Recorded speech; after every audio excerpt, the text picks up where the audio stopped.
Hello and welcome back to Historical, where we're traveling the world through words and time. Thank you for bearing with us for our brief hiatus. We were building a new website last week and some technical glitches ensued. There are words for this too. We don't know who actually said them, but it's historically accurate. To err is human. To really foul things up requires a computer. But it's looking great now, so come and join us over at historicalpodcast.com and join our Facebook and Instagram pages if you haven't done that already. Now, if you aren't a newcomer to this podcast, you'll know that we try to stay firmly in the realm of history, humor, and occasionally histrionics. And we leave politics and current affairs to braver and cleverer people. But we've had a very dedicated and regular group of listeners from Ukraine pretty much since the podcast started. So today, because we're all thinking of you guys and hoping you're okay, we're going to dive into some ancient Ukrainian folklore. Like most folklore and fairy tales, this is obviously easier said than done. Actually, a lot of things would have been easier if the Big Bang or the flying spaghetti monster, or whichever version of creation butters your bread, had thought about dishing out a few pencils and notebooks to our early ancestors.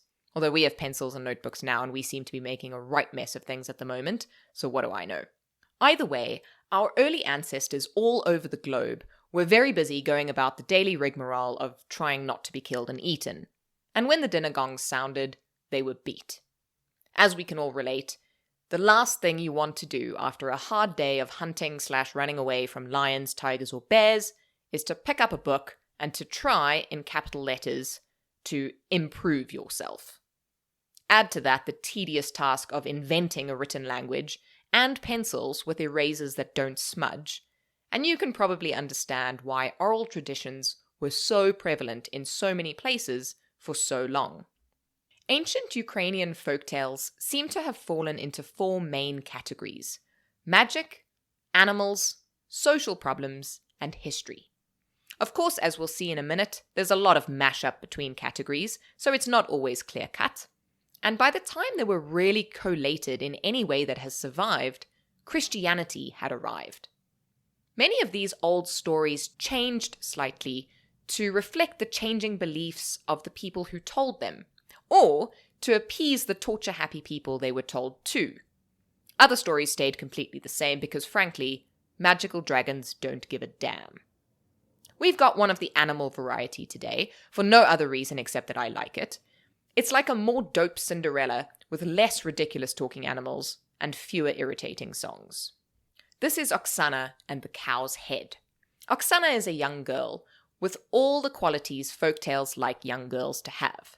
She's kind, hardworking, honest, and, obviously, of a marrying age. Just to prove that you can't have it all until the fairy tale rolls its credits, she's also poor and burdened by an evil stepmother, a lazy and far less attractive stepsister, and a father who sort of potters around in the background, trying not to get too involved.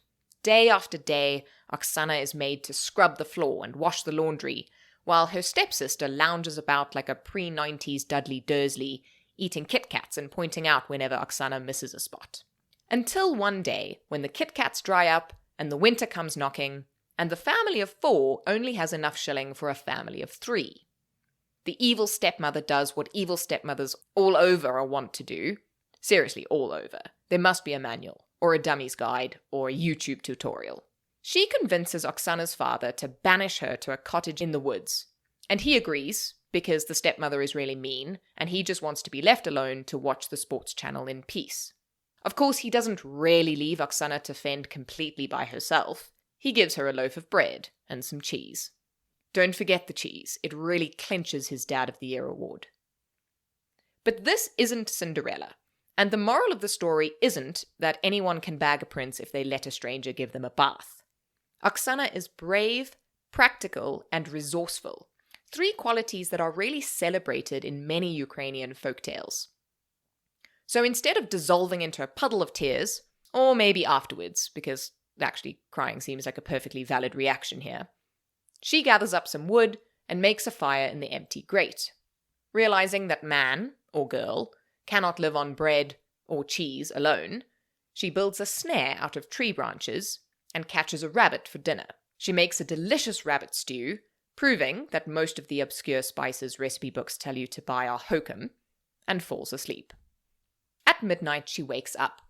On top of the howling wind and driving snow, she hears another ghostly sound. Oksana isn't about to let a ghost ruin an already dreadful evening, so she grabs a branch to hit it with and crosses to the front door.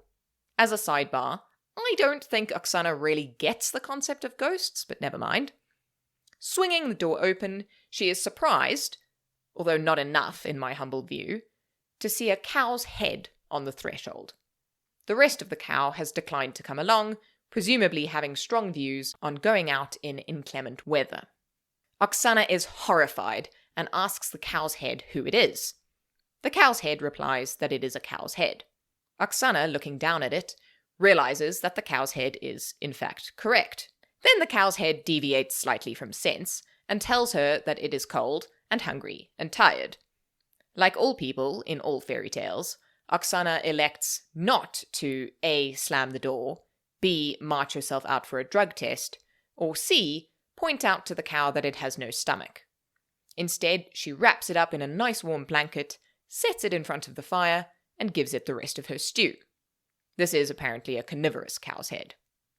She falls asleep in a dark, cold corner, hopefully as far away from the mutilated talking head as possible. The next morning, Oksana wakes up, probably hoping the whole episode was a bad dream, and finds that the cow's head is gone. Frankly, this would have been a relief enough for me, so you can imagine her joy when she finds in its place a chest full of gold and jewels and beautiful gowns. The cow's head is obviously quite pro-normative gender role dressing, which seems like a weird sticking point for a cow's head to have, but there we are. But wait, there's more. Her father is outside the door, begging for her to forgive him and to return home.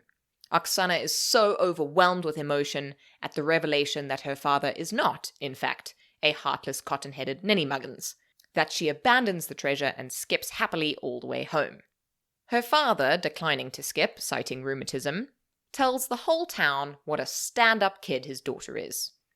A gaggle of reasonably eligible men, drinking warm cider in the chilly pub, think, well, if she can put up with a cow's head, and tootle off to win her hand. She marries the least repulsive of the lot and settles down in wedded bliss, or something like that. But wait, you say, what happened to the evil mother-daughter duo? Excellent question. Oksana's stepsister, as you may have guessed, has none of her redeeming qualities. She is neither brave nor kind, and her idea of hard work is plodding through that final season of Suits. But she sees Oksana rolling in good fortune, and decides that she wants a piece of that. She packs a bag full of her most prized possessions and races off to find the cottage. She neglects, however, to pack anything that might even loosely fall under the umbrella of useful, or even its close personal friend, helpful, and she can't be bothered to build a fire. She falls asleep, cold, grumpy, and seriously hoping that the cow's head will show up and make it all worthwhile.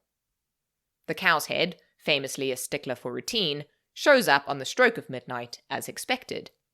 But Oksana's sister doesn't have any delicious unseasoned rabbit stew, and she's so repulsed that she doesn't offer the head a blankie and a cuddle. When she wakes up the next morning, her beautiful clothes have been turned to rags, and her possessions have turned to dust. And to top it all off, of course, there is no treasure chest.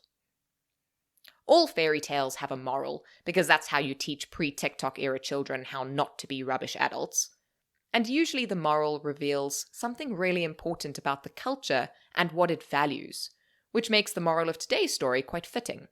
Depending on your point of view, it's something along the lines of be brave, be resourceful, stay kind, and never trust a talking head. Thank you for joining this episode of Historical. If you enjoyed yourself, please head over to your streaming platform of choice, subscribe so that you never miss another episode, and leave us a rating and review so that we can continue to tell cool stories. You can also come and find us on Instagram and Twitter at historical_podcast, and join the Facebook group, which is an excellent place to tell us which words you'd like to hear next. Join us again for more words that shape the world every Tuesday.